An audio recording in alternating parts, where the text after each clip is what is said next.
আসসালামু আলাইকুম ভিউয়ার্স, আজকে আমাদের নারকেল গাছ পরিষ্কার করা হয়েছে। তো আমি নারকেল গাছের পাতাগুলো নিয়েছি। এই নারকেল গাছের পাতা যে কাঠিটা রয়েছে ওই কাঠি দিয়ে ঝাড়ু তৈরি করা যায়, তাই আমি এখন কাঠিটা বের করে নিচ্ছি।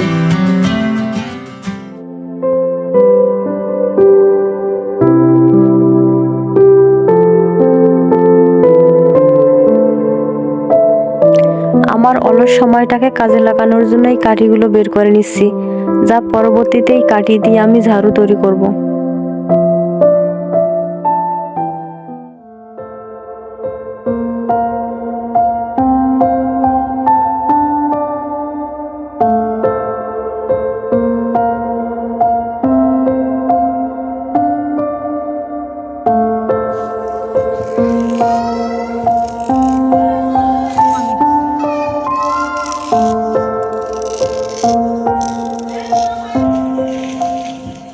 ঝাড়ু তৈরি করার জন্য কাঠিগুলো রোদে শুকাতে হয়, তাই আমি এখন কাঠিগুলো রোদে শুকাতে দিচ্ছি।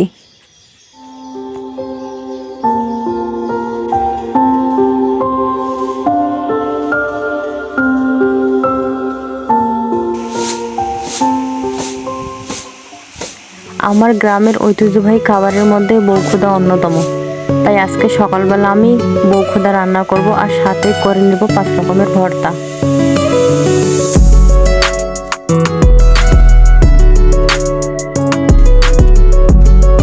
আমার 5 রকমের ভর্তার মধ্যে লাউ পাতা একটি, তাই আমি সকালবেলা বাগানে আসলাম লাউ পাতা কাটার জন্যে।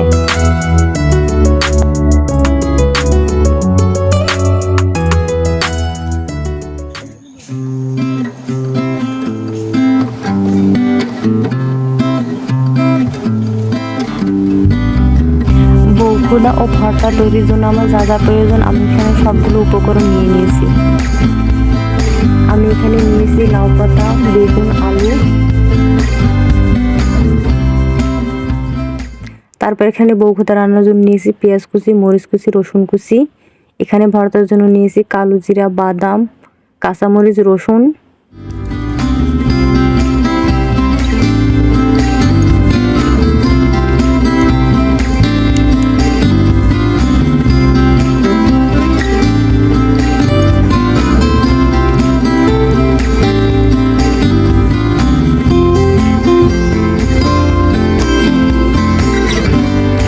এবার কড়াইটা গরম হয়ে গেলে আমি এখানে তেল দিয়ে দিচ্ছি, তারপরে দিয়ে দিলাম পেঁয়াজ কুচি।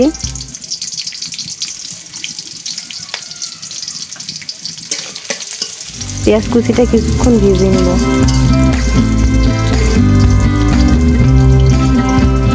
তারপর এখানে দিয়ে দিচ্ছি রসুন কুচি।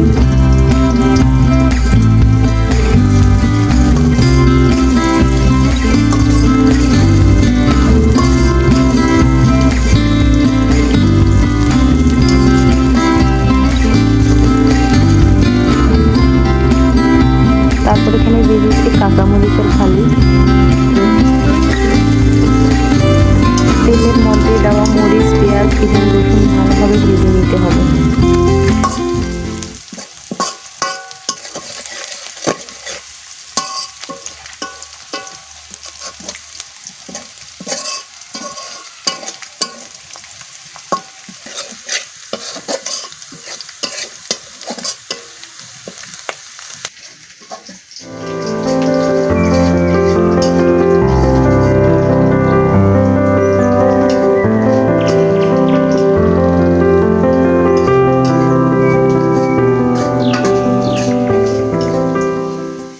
বউখুদা রান্নার জন্য আমার পেঁয়াজ, মরিচ, রসুন ভালোভাবে ভাজা হয়ে গেছে। এখন আমি এর মধ্যে দিয়ে দিলাম লবণ।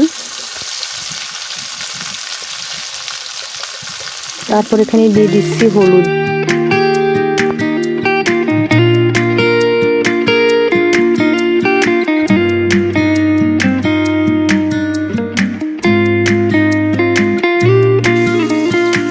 এরপর আমি এখানে দিয়ে দিচ্ছি ধুয়ে রাখা চালের খুদগুলো।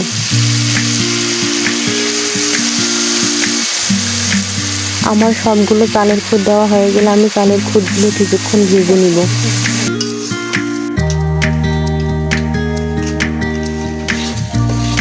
বউখুদা এভাবে রান্না করলে খেতে অনেক টেস্টি হয়।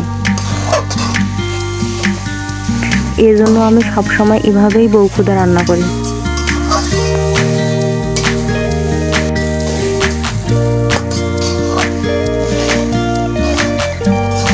আমি প্রায় অনেক সময় ধরে চালের খুঁটটা ভিজিয়ে নিয়েছি। এখন আমি এখানে দিয়ে দিচ্ছি নির্দিষ্ট পরিমাণ পানি।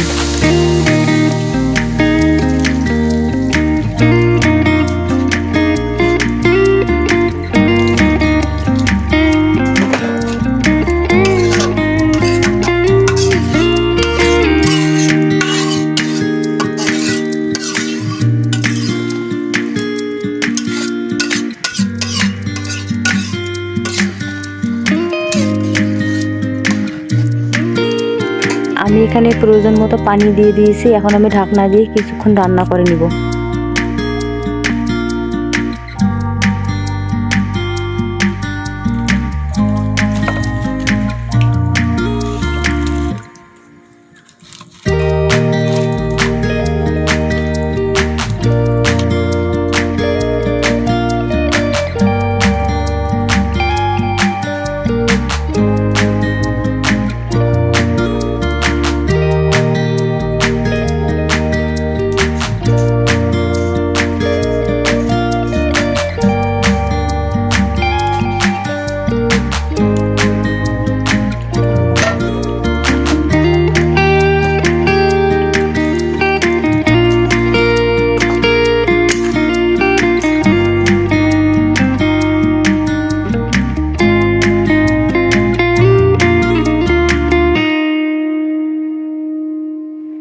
ফাইনালি আমার বউখুদাটা রান্না হয়ে গেছে, আর দেখেন অনেক সুন্দর একটা কালার আসছে।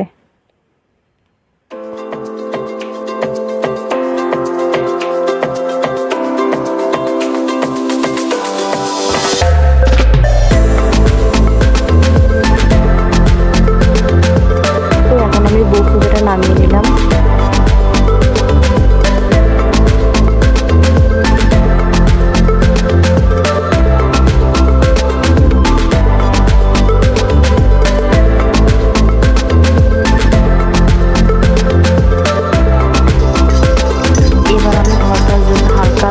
বাদাম ভেজে নিলাম, তারপর এখানে দিয়ে দিলাম কালো জিরা।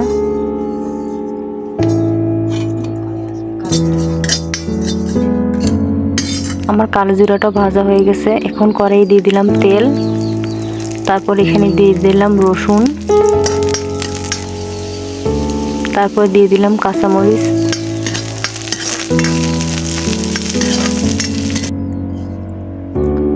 আর আমি ভর্তার জন্য বেগুন, আলু, লাউ পাতা অন্য একটি পাত্রে সিদ্ধ করে নিয়েছিলাম। ভর্তার জন্য প্রথমে বাদাম ভর্তা করে নিচ্ছি। এভাবে আমি একে একে সবগুলো ভর্তা করে নিব।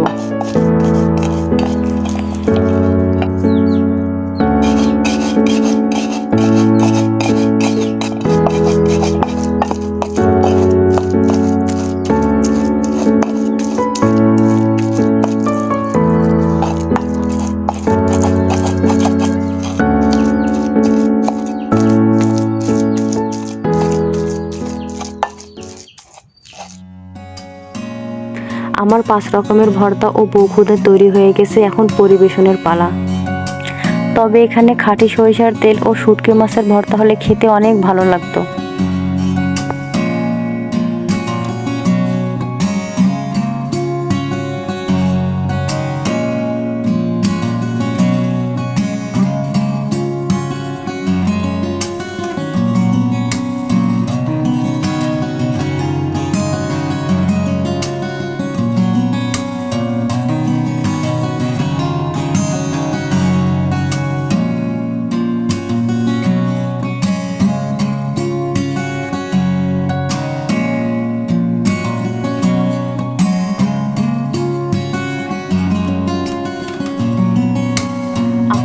এভাবে তৈরি করে খেয়ে দেখতে পারেন আমাদের গ্রামের ঐতিহ্যবাহী খাবার। আপনাদের সবাইকে অনেক অনেক ধন্যবাদ আমার পুরো ভিডিওটি দেখার জন্য। আপনারা সবাই অনেক অনেক ভালো থাকবেন। আল্লাহ হাফেজ।